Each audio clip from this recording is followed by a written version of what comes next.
नमस्कार मैत्रिणींनो, कशा आहात? आशा करते स्वस्त आणि आनंदी असाल. मी पण मजेत आहे. आणि आज होता रविवार आणि रविवार म्हटलं की आळसाचा दिवस. काही हरकत नाही, आपण एक दिवस रिलॅक्स करायलाच पाहिजे. कारण की आपण रोज डेली रुटीनचे कामं व्यवस्थित करतो, तर एक दिवस हा रिलॅक्समेंटसाठी खूप आवश्यक असतो. कारण आपण माणसं आहोत, थकतो, रोबोट नाही. तर हे आवश्यक आहे.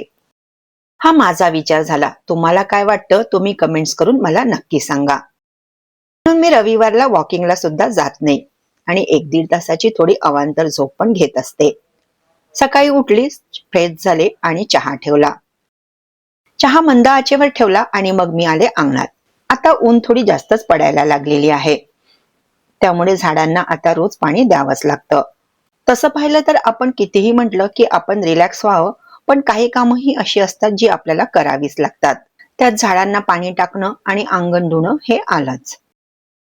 आणि अंगणात रोज पाणी टाकल्याशिवाय आपल्यालाही काही बरं वाटत नाही.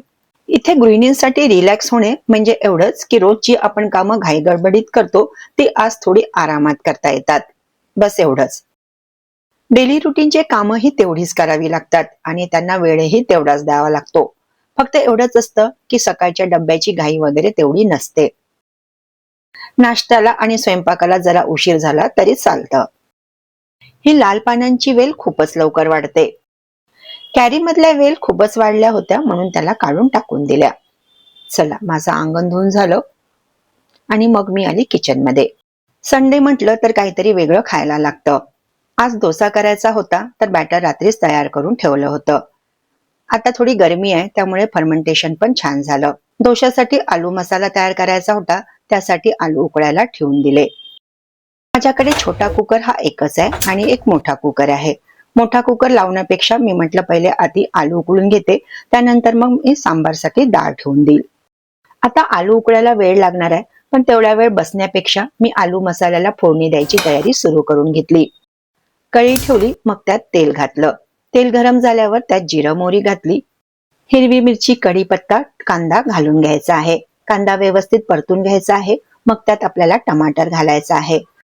थोडं मीठ घालून टमाटरला सॉफ्ट करून घ्यायचं आहे. मग त्यात थोडं धनेपूड, जिरंपूड आणि हळद घालायची आहे. या आलू मसाल्यामध्ये जास्त काही मसाले पडत नाही. आता ही आलू मसाल्याची फोडणी तयार झालेली आहे. आलूचा कुकर पण झालेला आहे. कुकर थंड होतपर्यंत आता गॅसची फ्लेम मी बंद करून हा मसाला साईडला ठेवून देते. तोपर्यंत मी सांबार बनवायची तयारी सुरू करून देते. म्हणजे इकडे आलूचा कुकर थंड झाला, आलू काढून घेतले की लगेच मग मी सांबारची डाळ शिजवायला कुकरमध्ये ठेवून देईल. डाळ धुवून घेतली, सांबारसाठी लागणाऱ्या भाज्या वगैरे सर्व कट करून घेतल्या. तेवढ्या वेळात कुकर थंड झाला, त्यातले आलू काढून घेतले आणि मग डाळ कुकरमध्ये घालून घेतली. कापलेल्या सर्व भाज्या घातल्या आणि सोबतच चवीनुसार मीठ पण टाकून दिलं. कुकर लावून मग कुकर गॅस स्टोव्हवर ठेवून दिला. आलूची फोडणी तर आपली तयारच आहे. बस आता फक्त आलूचे साल काढून घ्यायचे आहे आणि फोडणीमध्ये आलू टाकून द्यायचे आहेत. या पद्धतीने आपण काम केले तर वेळेची आपण बरीच बचत करू शकतो. कुस्करलेले बटाटे मसाल्यात घालून दिले, व्यवस्थित मिक्स केलं, चवीनुसार मीठ टाकलं, एक वाफ छान काढून घेतली. त्यानंतर मग यात कोथिंबीर घातली, छान मिक्स केलं. आपला हा डोश्याचा आलू मसाला तयार झाला. डाळीचा कुकर जवळपास झालेलाच होता. थंड व्हायला थोडा वेळ होता, तर म्हटलं तेवढ्या वेळात रात्रीची काही भांडी शिल्लक होती आणि सकाळची चहाची पण भांडी पडली होती, तर तेवढे भांडे मी घासून स्वच्छ करून घेतले. भांडे घासून झाल्यानंतर मग मी चटणी पण करून घेतली. ही रेसिपी काही मी तुमच्यासोबत शेअर केली नाही, कारण की जर सगळ्याच रेसिपी मी तुमच्यासोबत शेअर केल्या असत्या तर हा व्हिडिओ खूपच लांब झाला असता. चटणी झाली, त्यावर तडका टाकून दिला. इकडे मी सांबारला पण फोडणी देऊन दिली. सांबाराला फोडणी देऊन झाली, त्यानंतर मग त्याला मंद आचेवर शिजवायला ठेवून दिलं. आज माझ्या टाइम टेबल नुसार मला एक क्लिनिंगचं छोटं काम करायचं होतं. ओट्याकडली ही जी बाजू आहे, ज्या साईडला मी ओव्हन आणि एअर फ्रायर वगैरे ठेवते, त्या साईडची क्लिनिंग करायची होती. बाकी सर्व ओट्याची क्लिनिंग मी रोज व्यवस्थित करते, पण इथे खूप साऱ्या इलेक्ट्रिक वस्तू असतात, तर इथली क्लिनिंग काही मी रोज करू शकत नाही. रोज काय, आठवड्यातनं एकदा सुद्धा इथली क्लिनिंग करायला जमत नाही, कारण की एवढ्या वस्तू काढायच्या आणि परत त्याला रिअरेंज करायचा थोडा वेळ जास्तच लागतो. म्हणून मी महिन्यातनं एकदाच इथली क्लिनिंग करत असते. आणि तुम्हाला माहीतच असेल, जर तुम्ही माझे याआधीचे पण व्हिडिओ बघत असाल तर मागच्या 1-2 महिन्यापासून माझी तब्येत थोडी खराब आहे, त्यामुळे क्लिनिंग काही व्यवस्थित होत नाही आहे. मागे किटी पार्टी होती, त्यासाठी मी मेन क्लिनिंग केली, पण तरी पण इथली क्लिनिंग ही राहूनच गेली होती.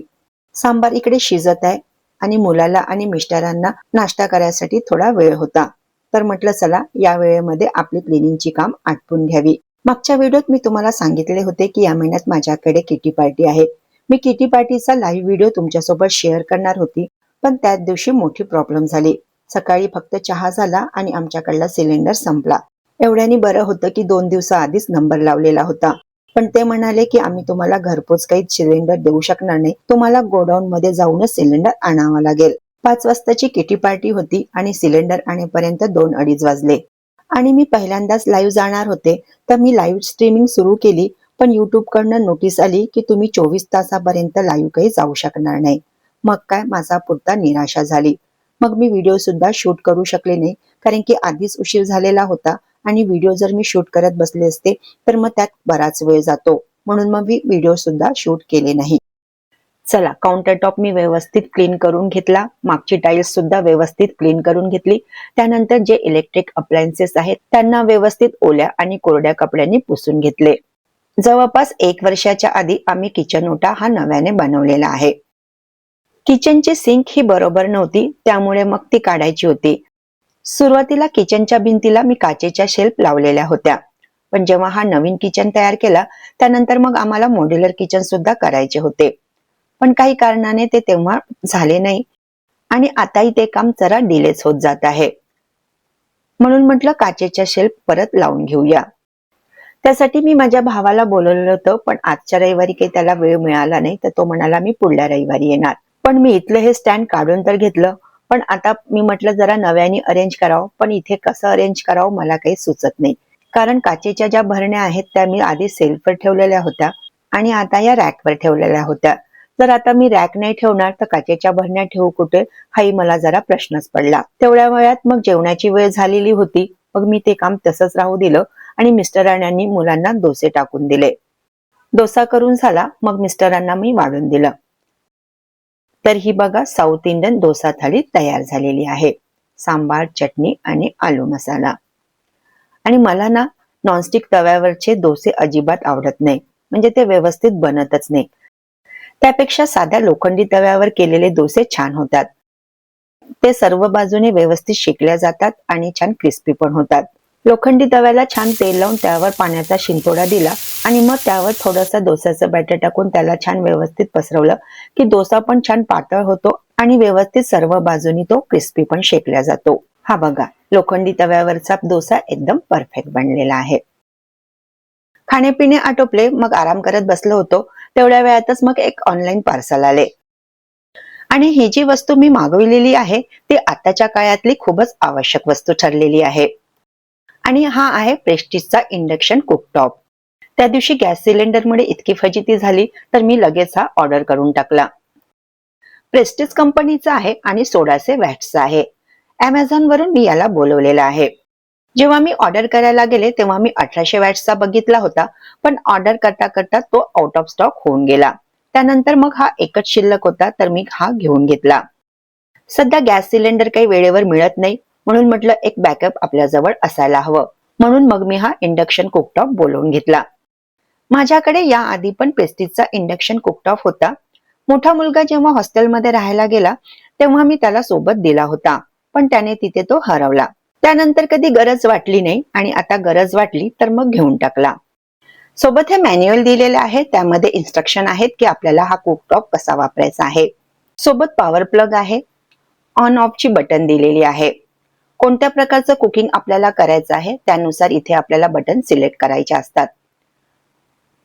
टेम्परेचर कम जास्त करण्यासाठी इथे प्लस आणि मायनसच्या बटन दिलेले आहेत. स्टील, लोखंडी, cast iron, triply, sandwich bottom तसेच इंडक्शन फ्रेंडली भांडे आपण यावर वापरू शकतो. तसेच भांडे हे खालून सपाट असायला हवे. पोळ्या करायसाठी आपण हा लोखंडी तवा वापरू शकतो, पण हा खालून सपाट नसतो, म्हणून हा बरोबर काही बसत नाही आणि तो इक्वली गरम होत नाही. फक्त तो मधातूनच गरम होतो, त्यामुळे पोळ्या काही याच्यावर बरोबर बनत नाही. यावर MRP 3000 समथिंग आहे, पण मला हा 2125 ला पडलेला आहे. तुम्हाला घ्यायचा असेल तर लिंक मी डिस्क्रिप्शन बॉक्स मध्ये देऊन देईल. मिशोवरनं मी 2 ड्रेस मागविले होते, ते पण आले, तर म्हटलं चला ते पण मी तुम्हाला दाखवून देते. दोन्ही कॉटन मध्ये आहेत आणि अंडर 300. डेली वेअर साठी मला छान वाटले तर मी घेऊन घेतले. हा पहिला ड्रेस आहे पिवळ्या कलर मध्ये. गळ्याच्या समोर यावर एम्ब्रॉयडरी केलेली आहे आणि बाकी प्रिंट आहे. सॉफ्ट मटेरियल आहे. अंडर 300 मध्ये खूपच सुंदर याचं मटेरियल आहे.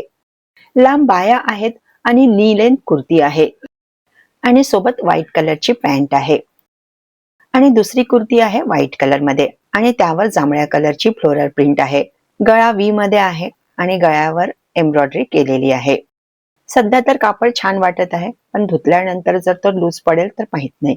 वापरल्यानंतर त्याचा फीडबॅक मी तुम्हाला नक्की देईल. त्यासोबत पॅरलर पॅन्ट आहे. तर मैत्रिणींनो, आजचा हा माझा ब्लॉग मी इथेच थांबवते. पुन्हा भेटूया नेक्स्ट व्हिडिओमध्ये. व्हिडिओला लाईक, शेअर आणि सबस्क्राईब जरूर करा. थँक्यू.